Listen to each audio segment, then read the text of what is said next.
Cube Radio. Cube Radio. Cube Radio. En direct à LCN. C'est notre dernier rendez-vous de la semaine avec Richard Martineau. Salut Richard. Salut Jean-François, je vais attirer rapidement ton attention sur deux nouvelles scientifiques qui sont parues cette semaine. Une dans le magazine français Marianne, l'autre dans le National Post aujourd'hui. Alors, dans Marianne, c'est une philosophe norvégienne qui dit qu'on devrait utiliser les femmes qui sont en état de mort cérébrale, c'est-à-dire que le cœur continue de battre, mais le cerveau est mort. On devrait les utiliser comme mères porteuses. OK. Alors, elle a écrit ça dans un magazine scientifique. Et aujourd'hui, dans le National Post, on dit que les médecins au Canada sont en train de plancher sur une opération qui va leur permettre d'insérer, d'implanter des utérus dans le ventre des hommes qui ont été transformés en femmes. Tu sais, ils sont maintenant des femmes, leur apparence physique, mais l'intérieur, la plomberie est encore une plomberie masculine. Donc, on va pouvoir leur implanter des utérus artificiels. On n'arrête pas le progrès. Moi, j'attends... On n'arrête pas le programme. Moi, j'attends les utérus artificiels chez Costco. OK? Vraiment, là. Alors, tu mets ton mélange de vulve et de sperme là-dedans, t'appuies sur Start, puis 9 mois après, t'as un enfant. Comme un four à Comme un petit four, J'attends ça bientôt, là. Ben oui, on devrait vendre ça chez Costco. Ça s'en vient, mon gars. On va voir ça de notre vivant. Hey Richard, on se pose la question des fois, pourquoi il y a autant de profs qui laissent la profession, qui quittent? On a peut-être une partie de la réponse quand on voit le reportage de JE de cette semaine où le nombre de profs agressés, mais de façon très sérieuse, augmente de façon alarmante. Ben oui.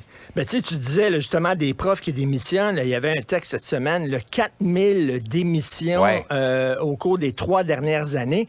La question, c'est comment ça se fait qu'il y a autant de profs qui démissionnent? C'est pas ça la question, c'est comment ça se fait qu'il n'y en a pas plus? Je vais te dire, là, parce que JE, ce soir, là, c'est les agressions contre les profs, et je cite l'extrait du texte de Denis Thériault dans le Journal de Montréal, du personnel qui se fait frapper par des enfants de 5 à 6 ans à répétition, qui vont casser des meubles, lancer des livres, des dictionnaires, du matériel sur la tête du personnel et des élèves dans la classe. On parle de profs qui ont reçu des coups de poing en face. Écoute, vraiment, tu regardes ça, et bien sûr... Il y a eu la pandémie, il y a le dos large et les enfants qui ont eu des problèmes psychologiques pendant la pandémie, mais il y a des enfants qui sont pas élevés. Et c'est ça, tu sais, il y a des gens qui pensent qu'élever un enfant, ça consiste à 2 choses. Aller les filmer lorsqu'ils font un concert de flûte à bec à l'école, puis les amener à Walt Disney. C'est tout. Ils viennent, eux autres, la job est faite, j'ai élevé mon enfant. Maintenant, à l'école, organisez-vous avec ça. Organisez-vous avec ça. Regarde, récemment, là, on a dit, c'est à l'école de montrer aux enfants à se brosser les dents. C'est vraiment, là, on va leur montrer, bien sûr, à l'école, à s'essuyer après avoir fait leurs besoins. Là, vraiment, les parents ont totalement abdiqué en disant, là, parler de sexualité à mes enfants, le prof va faire ça. Et élever mes enfants, leur parler de politesse, le prof va faire ça. Et alors, écoute, les professeurs en ont jusque-là. Et ajoute à ça le manque de psychopédagogues, de psychoéducateurs, etc., dans les écoles. Dès que tu donnes une mauvaise note à un enfant, il y a les parents qui débarquent et qui veulent quasiment te casser la gueule.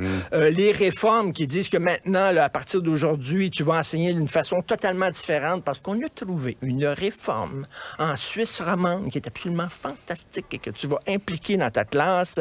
Écoute, que tu dois faire passer des élèves qui sont pas bons parce que ton école va avoir des bons résultats en disant, regardez comment une bonne école, il y a plein d'élèves qui passent et tout ça.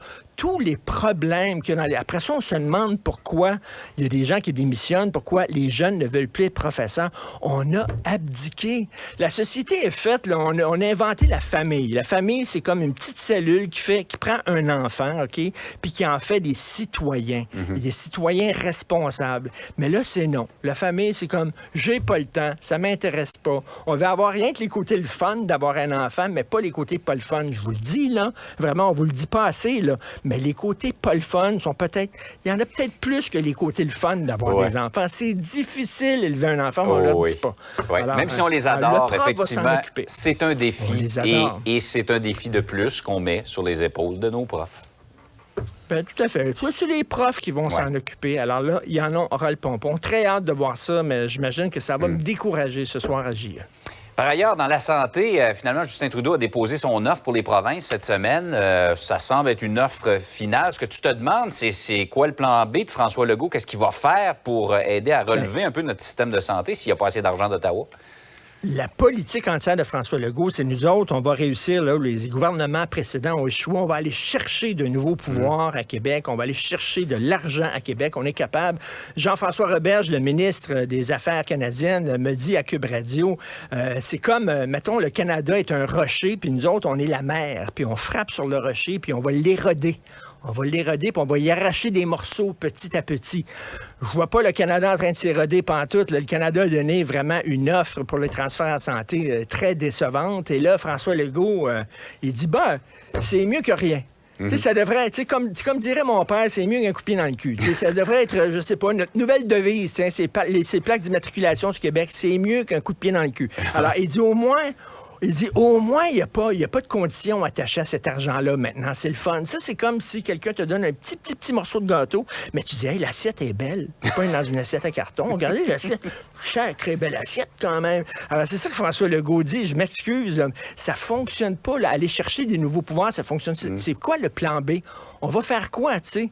Si la rivière des Mille-Îles n'a pas réussi à éroder l'île aux fesses après des millions d'années, je pense pas que la CAQ va réussir à éroder Ottawa. Donc, c'est quoi ça, l'île aux fesses? L'île aux fesses, c'est une île entre Laval et Montréal. OK, je connaissais pas ça. Fesses. On en apprend tous les jours.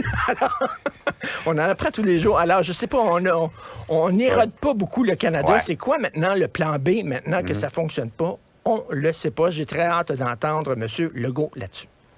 Richard, passe un très beau week-end et on se reparle lundi. Très beau week-end. Cube Radio.